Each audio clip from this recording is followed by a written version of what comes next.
നമസ്കാരം, ഞാൻ ഫബീറാണ്. കഴിഞ്ഞ ദിവസം ഞാനൊരു വീഡിയോ ചെയ്തിരുന്നു. നമ്മളെപ്പോലുള്ള കുറഞ്ഞ സാലറിക്ക് പണിയെടുക്കുന്ന നമ്മളെപ്പോലുള്ള പ്രവാസികൾ അവരുടെ ഫാമിലിയെ ദുബായിലേക്ക് കൊണ്ടുവന്നിട്ടുണ്ടെങ്കിൽ തീർച്ചയായും കാണുക എന്ന് പറഞ്ഞിട്ടൊരു വീഡിയോ ചെയ്തിരുന്നു. ആ വീഡിയോക്ക് ടിക്ടോക്കിലായാലും യൂട്യൂബിലായാലും ഒരുപാട് നല്ല റെസ്പോൺസ് നൽകി. ഒരുപാട് പേര് പല അഭിപ്രായങ്ങളും ചോദിച്ചു. അവർക്ക് എങ്ങനെ പോകാം, അല്ലെങ്കിൽ എങ്ങനെ കുറഞ്ഞ ചിലവർ ലോങ് ഡ്രൈവ് നടത്താം, അങ്ങനെയൊക്കെ പറഞ്ഞിട്ട് ചോദിച്ചിരുന്നു. അതുകൊണ്ടാണ് ഇന്നത്തെ ഒരു വീഡിയോ ചെയ്യുന്നത്. ഇന്നത്തെ വീഡിയോയിലൂടെ നമ്മൾ പറയാൻ പോകുന്നത്, നമ്മളെപ്പോഴും ഒരു ലോങ് ഡ്രൈവ് ഇഷ്ടപ്പെടുന്നവരാണെന്നുണ്ടെങ്കിൽ, പ്രത്യേകിച്ച് ഈ ഒരു കൊറോണ കാലഘട്ടത്തിൽ നമുക്കൊരു ലോങ് ഡ്രൈവ് ചെയ്യണം. അപ്പോൾ അതിനെ പറ്റിയൊരു കിടിലൻ ലൊക്കേഷനാണ് ഞാൻ നിങ്ങൾക്ക് പരിചയപ്പെടുത്താൻ പോകുന്നത്.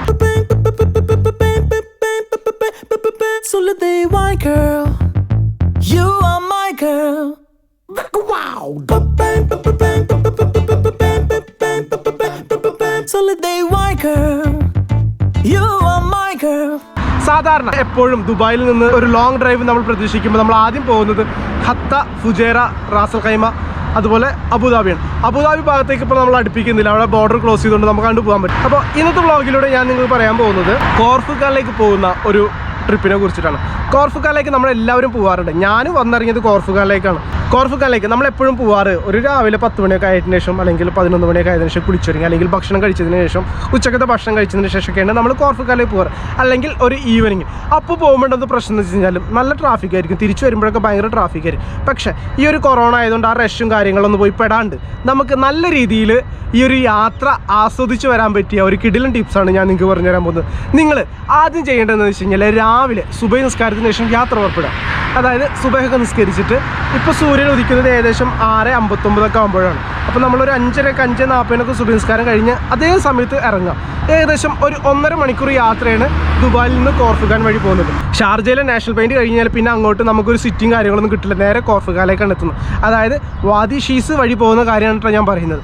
ആ വഴി തന്നെ നിങ്ങൾ പ്രിഫർ ചെയ്യുക. കാരണം അതുവഴി പോകുമ്പോൾ ഒരു ഡിഫറെൻറ്റ് ഫീൽ എന്താണെന്ന് വെച്ചാൽ, ശരിക്കും നമ്മളൊരു ലഡാക്ക് ട്രിപ്പൊക്കെ പോയൊരു ഫീല് നമുക്ക് തോന്നും. ലഡാക്ക് ട്രിപ്പിന് നമുക്ക് അങ്ങ് കാശ്മീരിൽ പോകേണ്ട ആവശ്യമൊന്നുമില്ല, ഇവിടെ തന്നെ നമുക്ക് ആസ്വദിക്കാം. നാഷണൽ പോയിന്റ് കഴിഞ്ഞാൽ പിന്നെ അങ്ങോട്ട് കുറച്ച് മരുഭൂമിയാണ്. ഈ മരുഭൂമിയൊക്കെ കഴിഞ്ഞ് കഴിഞ്ഞാൽ പിന്നെ രണ്ട് സൈഡിലും നല്ല രീതിയിലുള്ള മലകളും പിന്നെ അതുപോലെ തന്നെ ചെറിയ തോട്ടങ്ങളൊക്കെ ഉള്ള ഒരു യാത്രയാണ്. പോകുന്ന വഴിക്ക് ഒരു റെസ്റ്റ് എന്ന നിലയ്ക്ക് നമുക്കൊന്ന് വാദി ഷീസിൽ ഇറങ്ങിയിട്ട് വാദി ഷീസിലെ പാർക്കും കാര്യങ്ങളൊക്കെ ഒന്ന് ആസ്വദിച്ചിട്ട് നമുക്ക് യാത്ര തുടരാം. കോർഫുഖാൻ ബീച്ചിൽ പല രീതിയിലുള്ള ആക്ടിവിറ്റീസ് ഉണ്ട്. പക്ഷേ നമ്മുടെ ബഡ്ജറ്റ് അനുസരിച്ചുള്ളൊരു ആക്ടിവിറ്റിയാണ് ഒരു ബോട്ട് റൈഡ് ഉണ്ടാവും. ഈ ബോട്ട് റൈഡ് എന്ന് പറഞ്ഞാൽ നമ്മുടെയൊക്കെ മുൻകാല പ്രവാസികൾ ദുബായിലൊക്കെ ബോട്ടിനും ലോഞ്ചിനൊക്കെ വന്നിരുന്ന സമയത്ത് വന്നിറങ്ങിയിരുന്ന ഒരു സ്പോട്ടാണ്. പത്തേമാരി സിനിമ നിങ്ങൾ കണ്ടിട്ടുള്ളവരാണെങ്കിൽ നിങ്ങൾക്ക് അറിയാൻ പറ്റും എന്താണ് ആ സംഭവം എന്നുള്ളത്. അടയാളപ്പാറ എന്ന് പറഞ്ഞിട്ടുള്ള ഒരു പാറ, അതായത് ഷാർക്ക് ഐലൻഡ് എന്നാണ് ഇതിൻ്റെ ഒരു പേര്.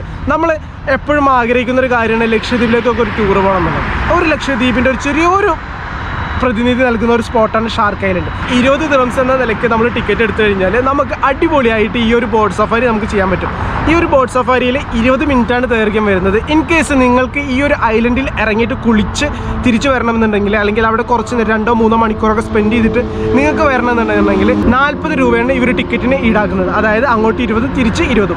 നിങ്ങൾ അവിടെ ഇറക്കിയതിന് ശേഷം, നിങ്ങൾ ആവശ്യങ്ങളൊക്കെ കഴിഞ്ഞതിന് ശേഷം ഇവർക്ക് കോൾ ചെയ്ത് കഴിഞ്ഞാൽ ഇവർ നിങ്ങളവിടെ വന്നിട്ട് പിക്ക് ചെയ്യും. അതാണ് ഇവരൊരു പ്ലാന്. പക്ഷേ നിങ്ങൾ പോകുമ്പോൾ അവിടെ തങ്ങാനുള്ള രീതിയിൽ പോകണം. അവിടെ ചെന്ന് അവിടെ ആ ഒരു ഐലൻഡിൽ ചെന്ന് ആ ഐലൻഡ് കുറച്ച് നേരം റെസ്റ്റ് ചെയ്ത് കുളിക്കണമെങ്കിൽ കുളിക്കാം. പിന്നെ പോകുമ്പോൾ നിങ്ങൾ ശ്രദ്ധിക്കേണ്ട ഒരു കാര്യം എന്താണെന്ന് വെച്ച് കഴിഞ്ഞാൽ, വെള്ളത്തിനടിയിൽ യൂസ് ചെയ്യുന്ന സ്പെക്സ് വാങ്ങാൻ മറക്കരുത്. കാരണം അത് വെച്ചിട്ട് വെള്ളത്തിൻ്റെ അടിയിലെ കാഴ്ചകൾ ഭയങ്കര രസമാണ്. അവിടെ ശരിക്കും നമ്മളൊരു ലക്ഷദ്വീപിൻ്റെ ഒരു പ്രതിനിധിയാണ്. താഴോട്ട് നോക്കുമ്പോൾ വെള്ളത്തിൻ്റെ ക്ലിയർ എന്ന് പറഞ്ഞു കഴിഞ്ഞാൽ ശരിക്കും ക്രിസ്റ്റൽ നമുക്ക് അടിഭാഗം കറക്റ്റ് കാണാൻ പറ്റുന്ന രീതിയിലാണ് അത് ആ ഒരു വെള്ളത്തിൻ്റെ ഭംഗി. ഇവിടെ ഒരുപാട് പേര് സ്കൂബ ഡൈവ് ഒക്കെ ചെയ്യുന്നുണ്ട്. ഇംഗ്ലീഷുകാരൊക്കെ കൊടുത്തിട്ട് പറ്റിക്കുന്നുണ്ട് സ്കൂബ ഡൈവ് എന്ന് പറഞ്ഞിട്ട്.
ഇന്നത്തെ വീഡിയോ നിങ്ങൾക്ക് എല്ലാവർക്കും ഇഷ്ടപ്പെട്ടെന്ന് വിശ്വസിക്കുന്നു. ഇതുപോലുള്ള പുതുപുത്തൻ വീഡിയോസുമായിട്ട് വീണ്ടും കാണാം. അതുവരെ എല്ലാവർക്കും ബൈ.